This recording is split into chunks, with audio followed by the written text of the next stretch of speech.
Well, the new year, she is starting out half okay for Edmonton Oilers fans. We might not have a win on the calendar yet, but hey, we've got a couple of victories in the old injury department that are going to be nice and ready to go for January 3rd tomorrow against the Seattle Kraken. Folks, this is Dolynny TV. Good afternoon. Welcome back to the channel as we get set to discuss the latest injury update we have thanks to Reed Wilkins today. But before we get to that, let's get the housekeeping up and done with, shall we? Obviously, as we continue to close in on things today, is we are closing in on that 10,000 subscriber mark. I'd really love it if you're new to the channel. If you're new to the channel and you want to consider sticking around to talk more Edmonton Oilers with me, I'd love if you would do that by hitting that subscribe button here on Dolynny TV.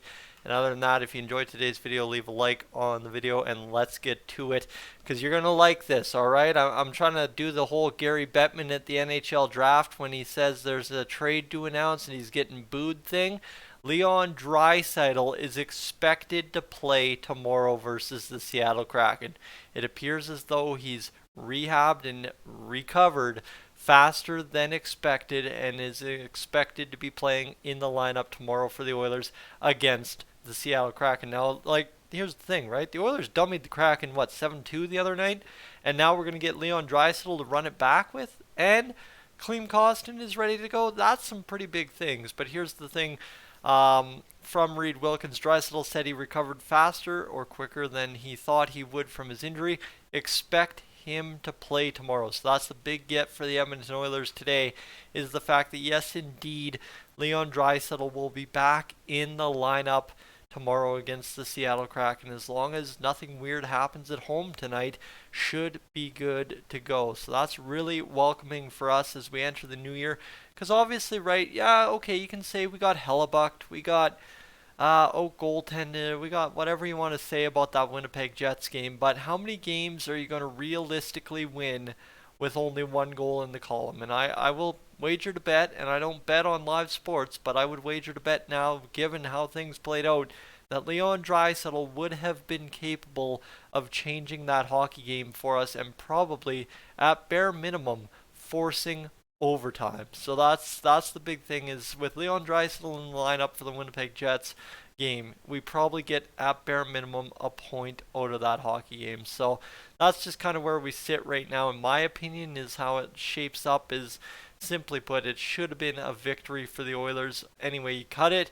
Unfortunately, we couldn't even get a point out of it, and that kind of sucked. But end of the day is, hey, you know what? Sometimes things happen and can't be too upset about the past. Just got to keep going forward and getting the job done, right? That's what ends up having to happen. And just as I'm on the Oilers website, I want to just kind of break down Leon Draisaitl's season compared to the rest of the Oilers for you. So let me pull up the old Oilers stats on the Oilers website here and get you what you need to know. So Leon Draisaitl obviously tied pretty much with Ryan Nugent-Hopkins for having a great season here on the Oilers roster, right? Obviously, Connor McDavid's having the magical season. Leon's having a better season than Nuge, but comparatively speaking, Ryan Nugent-Hopkins is having a magical season himself. Leon's trying to outdo himself, and I think that's exactly what I mean by tied with Nuge, because that's what Nuge is doing.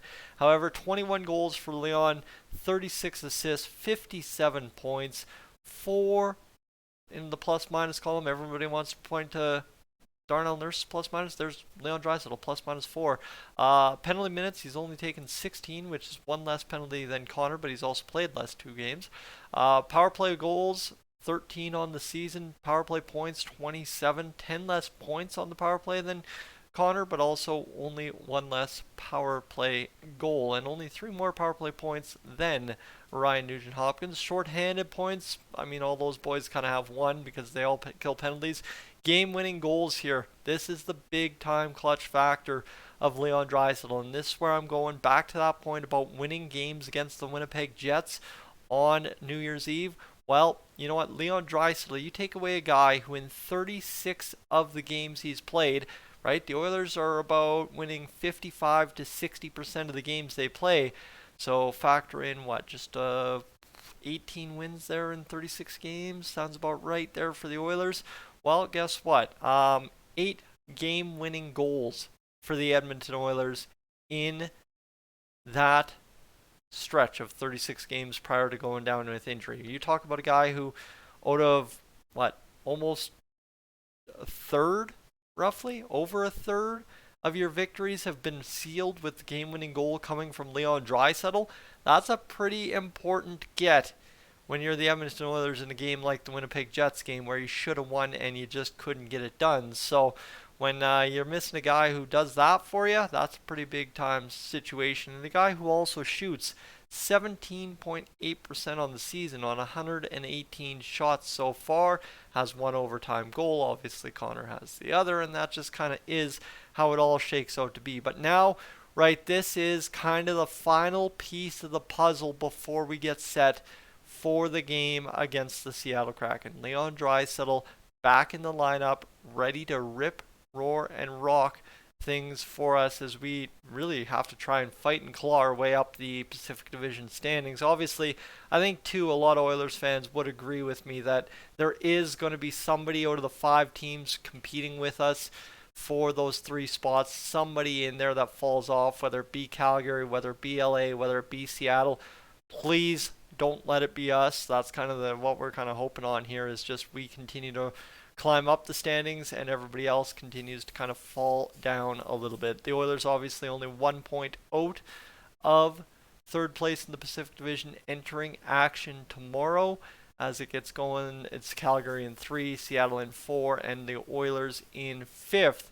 But when you look at it that way, it's a kind of sketchy look, because you go to the wild card, and if you're in 5th in the Pacific Division, doesn't quite equal out as well as it could, because Colorado's right on the heels to get that final wild card spot. They've got 41, and then there's kind of separation, I guess, right? Is you've got 5 points up on St. Louis, who's 4th in the wild card standings, and then, well, Nashville's in there at 36. So you got some breathing room, but the more you end up climbing up the standings now, the better off you are. And what better news to be able to do that with than having Leon Draisaitl back and healthy and ready to go for a game against a division rival who is ahead of you in the standings and that you need to get ahead of to at least finish where you want to in that top 3 of the Pacific Division. My friends, I'm Tyson, this is Dolynny TV. Thank you so much for tuning in today. Really appreciate you being along for the ride. I hope this update with Leon Draisaitl really made your day, right? It's January 2nd. The only last thing we have to look forward to the rest of the day, unless the Oilers make a trade, is simply put, that guy there, Team Canada, Connor Bedard, breaking a record and doing a thing, and obviously advancing against Slovakia, which we will have live coverage of here on Dolynny TV as soon as we can get it up today. All right, friends, enjoy your afternoon. We'll talk to you just about 4 o'clock today. Normally I know how to exit my own videos, but I feel a little bit lost because this is just such good news. I'm up on out of here.